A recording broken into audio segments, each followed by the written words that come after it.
Hello, and welcome back to the Pals Anime Lounge, a podcast where a bunch of pals get together to talk about anime using the free episode rule.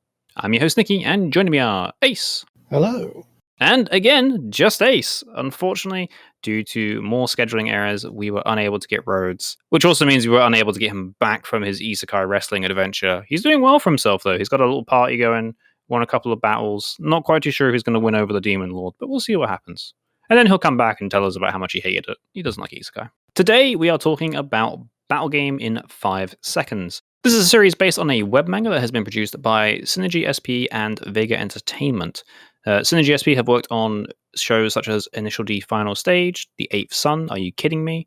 And Beast Saga, whilst Vega Entertainment have worked on shows such as Cosmo Warrior Zero. It's an action supernatural series with 12 episodes and it's rated PG-13. On the note of the age rating, just an FYI, this is a show about people killing each other. It's kind of a battle royale. We'll get into it, but just just a heads up that there's quite a bit of violence. There's and the second episode especially has just a straight up pervert in it. So just viewer discretion is advised a little bit if that's kind of not your thing. And some of the characters, they're not super young, but they're kids. So if kids beating each other up is not your thing, then maybe this isn't for you. I suppose the best way to maybe sum this up is it kind of has a bit of a battle royale / Danganronpa vibe. So Battle Game in 5 Seconds, as it sounds, it's a battle game, but not battles lasting 5 seconds, which is what I thought it was. No, what happens is the show starts and we see our protagonist, Akira, who is basically just an edgy gamer who wants a challenge, wants to, be able to really put their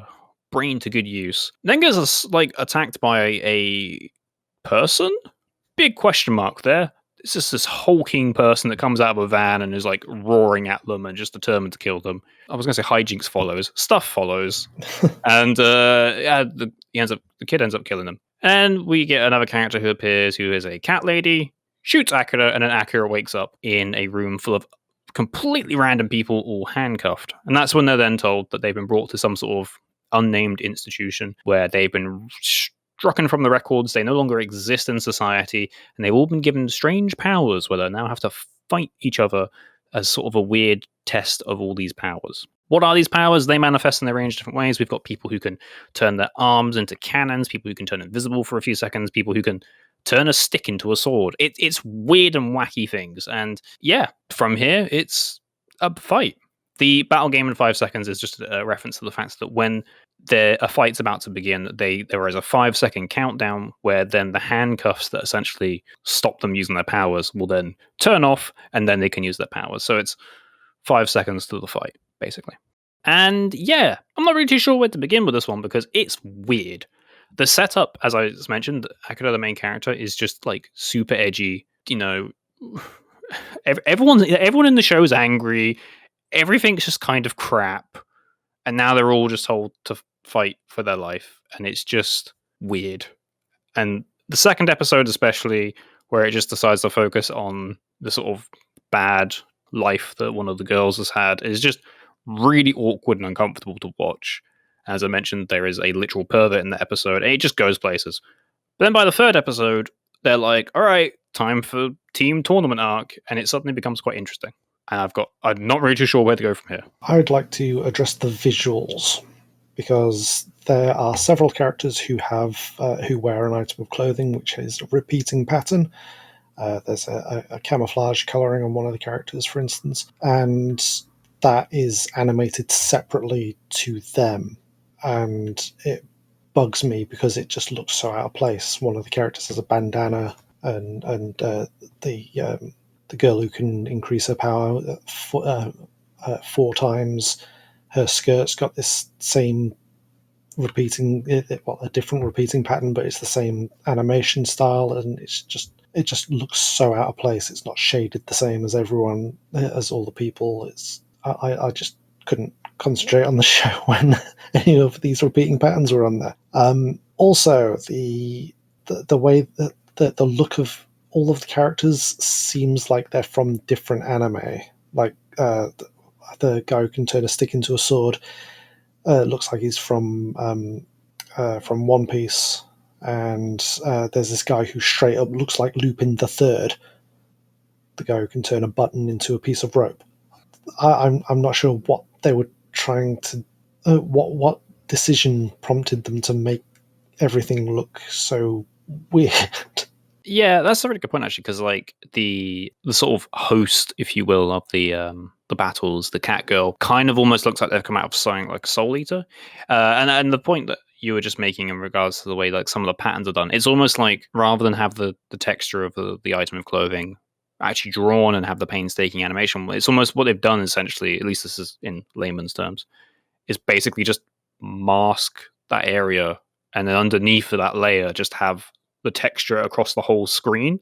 So it's like there's just like it's like the item of clothing isn't there and it's just moving across. That's it's something they used to do, I think, in Jendy Tarkovsky Cartoon Network shows like Powerpuff Girls, where there'd be just this like a tartan, a character who's wearing a kilt. There's this tartan, and the person's moving all around, but you can see that the pattern is just stationary because they're moving around on the background. Like you say, they've masked around it. It's just so distracting to me. Yeah, I mean, it's a fairly it's a common animation technique, but yeah, it really stands out on this show. And again, all the characters you said they do kind of have a different vibe to them. They all feel like they've come from different shows, which is funny because obviously, although it's a weird gathering of characters, and they're all very very different. As far as we are aware, they are all from the same universe. I mean, the show could reveal in like a later episode that there's actually an isekai tournament, and I'd be perfectly fine with that. I'm serious about this guy who looks like Lupin the Third. Just seriously, look at them side by side. It is Lupin the Third. He's been brought into this anime. Getting back to the plot for a second, once they basically get told, like, you know, the situation, they get sent to their like own little cell where they get to find out what their ability is and time and waiting until their like first one-on-one battle. And the end of the first episode, you know, Akira goes into his first battle, and it's against the guy who can turn a stick into a sword. And we're not really like it's kind of left a bit like, ooh, what's Akira's power? And it seems as though maybe he doesn't have a power. He's a bit worried, but the cat is, you know, speaking to their companion, being like, oh no, they've got a really good one. And it's revealed at the end of the episode that, you know, his power is because it looks like he has the arm cannon. Turns out that's not quite the case. His power is whatever the opponent thinks his power is. So he led this guy to believe he had the arm cannon so he could use it. And, you know, we see a bit more of, well, we don't see more of his power in the first 3 episodes, but we see his thought process behind it. It's like in the second episode when, you know, they're introduced to their other 4 teammates. They all start sharing each other's powers. And he's thinking about this in a very logical way. I mean, you know, his big gamer brain. In that, you know, should he reveal his power? If he reveals what his power actually is, and the guy he fought is there, so he commits to like, it's the arm cannon. And so these other people are like, oh, arm cannon. But it's interesting to hear his thought process. Like, as I mean, obviously he's the protagonist. He's going to be the quote smartest one there. But there's a lot of. It's why I kind of feel there's a little bit of like a Danganronpa vibe to this. It just 1 in the art style and 2 in the kind of the setup. It is very much just like wacky power quirk, if you will, and everyone, because by all accounts, everyone is. I want to say they're on an even playing field, but they're not, because, you know, we find out one person's like a professional fighter, one guy, or the pervert, you know, made a point of bulking up for pretty creepy reasons. You know, there's all sorts of people there, so they're not on. There's even school kids. They're not like on an even playing field, but, you know, by all accounts, they're all human, and now they've all got these weird and wacky powers. Like one of the girls we find out has the ability to copy someone else's ability, which is awesome. Although I would love to, like, how does that, like, I want to know how that's going to work with Akira's ability. Like, if his ability is what they think his ability is, and then this girl copies it, how does that work? Yeah, does she copy the thoughted? That's not a word, but The thwarted. Does she copy what the power turns out to be, which is, yeah, that's a complicated mess.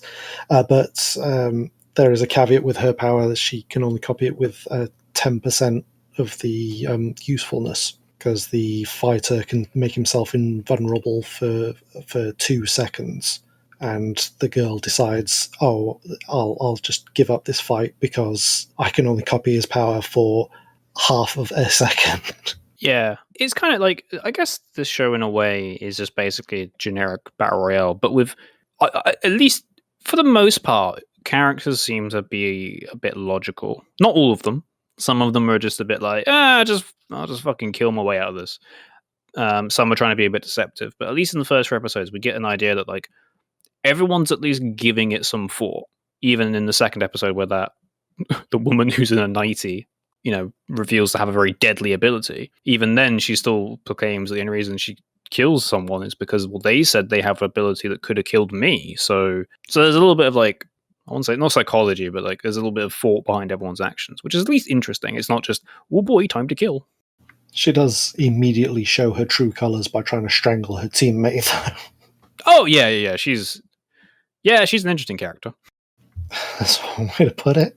I thought the second episode was very slow moving for a fight anime. Yeah, so the first episode, I was like, okay, I see this is the premise of the show. The second episode, I'm not gonna lie, I almost turned it off because, as mentioned, it's quite an awkward and uncomfortable episode, and they really drag out the fact that, like, look, this girl had a really bad time, and all these bad things kept happening, and now that she's got to fight this pervert, and it was just really uncomfortable. But the third episode kind of brought it back. But I'm assuming, obviously, we got that introduction because she's like the sort of second protagonist. That's the impression I get. But at the same time, it's like, you didn't have to do this. Like, this is so slow. In general, I'm not really affected by that sort of thing, but I also almost turned off the episode. So I admire your ability to push through. Admittedly, I was watching the dub. I was watching the sub. Yeah, so I was kind of half paying attention to the second episode because of the dub. The dub is quite good, I will point out. The voice actress for the cat girl is phenomenal, both in the dub and the sub, so I went back and checked. Oh yeah, she's great in the sub. Oh, she's fantastic. But yeah, I don't know, it's in the dub, it's an arm cannon, is it? Ability. Yes. Is that what it's called? Okay. In the sub, it's called the turn your hand into a cannon ability. She might have said that at one point, but then it just becomes the arm cannon later on. They said turn your hand into a cannon ability every single time, and it was just driving me nuts. Such a mouthful. Does not roll off the tongue. But yeah, the premise was certainly interesting, and yes, I almost turned off at the second episode, but the third episode did go some way towards enticing me towards watching more, potentially. But yes, it's really hard to summarize because the stuff that isn't fights is kind of boring. There's a lot of talking heads because they're all locked in rooms, or it's flashbacks in the second episode case, or it's just talking before fighting in the third episode, which is, again, just stood around talking heads in a single location. I did think when first looking into this show at the start of the season, I thought it'd be a case of there's these people wandering around Tokyo, and when they see you Pokemon style, they'll run at you and you have to fight them 5 seconds after seeing them. I did not see this whole kidnapped and kidnapping people at random and locking them in a facility together. Do you know? Yeah, and to be honest with you, like I almost feel that would have maybe been a better setup. Just like maybe they all get like told, "Hey, you've all got these abilities," but like it's all random, and like it just goes full battle royale, but it's just in the city and like there's civilians and stuff. It also, as you said, the first episode starts with this kid fighting this, I don't know, mummy, whatever he was, and that kind of showed what it could have been if it wasn't all set in this one facility. I've also just realised that what we've basically just described is essentially the premise of Future Diaries. I've not seen that one. Pretty much the same setup. It's just a battle royale, but it's in public spaces, if you will. But everyone kind of, no one has a power. They have like their own skills, but like the gimmick in that is that everyone has a phone that like tells them the future, so they get like a vague idea of what might happen. Battle game in 5 seconds is I don't really know even how to sum up, other than that it's a battle royale that's a bit edgy. because had the third episode, so for example, if the third episode had been the second episode, or maybe the second episode had just been a very short flashback, I think it'd be easier to recommend. But because the second episode is just so uncomfortable and so slow, it's very difficult to say, hey, watch the first 3 episodes. The first episode doesn't really give you enough of an idea of what the premise is, but the third episode really kind of brings it back a little bit. So I think like it's one of those shows where I think like unless battle royales are really your thing, then yeah, I don't know. It's a hard sell. Oh, I just want to address the opening credits because we haven't actually seen this guy yet. But in the opening credits, you see one of the, I assume, antagonists because it's this guy who's like in a suit, wears glasses, and he's obviously a villain because he is so obviously styled as an anime villain. Like the looks he gives when he pops up in the opening credits, it's just, yeah, I hate you already. Well, I don't think we've really got much else we can say on this one. We're kind of getting to our conclusions. So, as we always do, we like to give a show a thumbs up, thumbs down, or a meh based on the first episode. So, Ace, what's it going to be from you? It's a meh from me. It was going to be a thumbs down, but then that third episode brought it back up. If the second episode hadn't been, as you say, such a downer, such a drawn out long episode with a really icky section in it, then it might have been a thumbs up. But yeah, it's a meh. I think for me, it's a borderline thumbs down meh, purely because of that second episode. The third episode, I'm looking forward to seeing how the one-on-one fights conclude, watching more episodes. If it sort of goes up from here, I think it could be quite good. But if it keeps jumping back to the sort of stuff that happened in episode 2, then I don't know. We'll have to see. Again, I think a lot of these characters aren't, they're not nice people. They're all kind of a bit scummy in a way. That's probably the best way to put it, actually. Yeah, there's just some stuff you don't really. It's just uncomfortable. We were able to get a carrier pigeon message from Rhodes. Not too sure how that works across, Isekai'ness, but it's fine. Don't worry about the fine details. He also gave a meh for this for very similar reasons as us. But yeah, I think that'll do that for today. Thank you for joining me, Ace. And as always, thank you very much for listening to this episode of the Pals Anime Lounge. If you like the show, then why not subscribe on Stitcher or Spotify? You can also enjoy video versions of each episode on YouTube. Just search for the Pals Anime Lounge to find them. As always, we release new episodes every Thursday and Saturday at 8 PM UK time, so check back to where you're listening to this one to catch the next one.